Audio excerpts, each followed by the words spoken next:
before, our parents dictated respect, isn't it? Yeah. I'm your father, do as I told, almost like that's it. And we may do that to our child. I'm your dad, listen. Now, that can cut it for a while. In this day and age, that can cut it for a while, and that only cuts it from the moment your child is afraid of you, i.e. you hold power over him. And what happens with your child is, guess what? They're growing up. Then they get to a certain age, and that's usually in the teens. But guess what?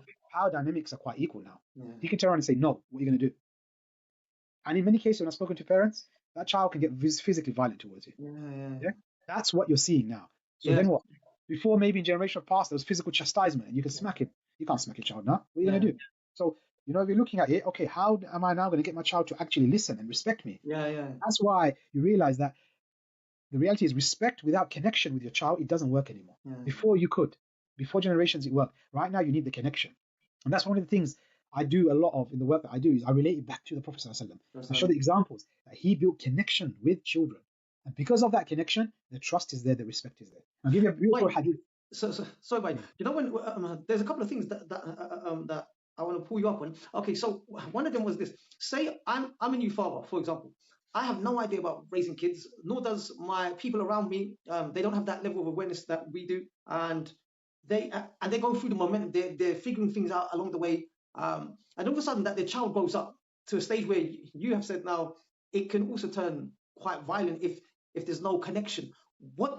How do we bridge the gap in terms of getting that knowledge before we even have children? Where do we go? What are the steps? Who do you turn to? That's one. And then secondly, when we lose that type of power, say for example, and there comes a certain age now that they can now challenge us, it's as if that they're equal.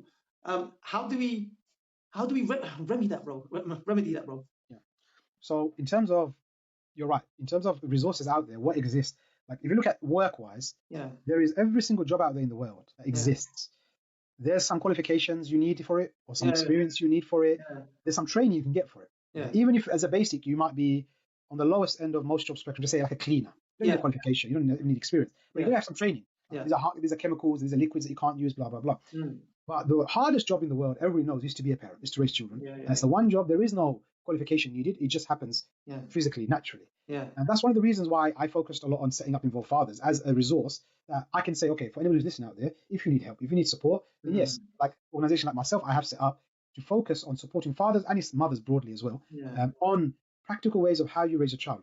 What are the things to think about? And in fact, like I said to you right at the beginning, that I've got a book coming out, released on the 1st of June. It's called A Father's Present, 7 Steps to Raising Children Who Trust and Turn to You. It actually covers from even before marriage up until your child is an adult. It covers that space. So it's actually a book for all of those periods. So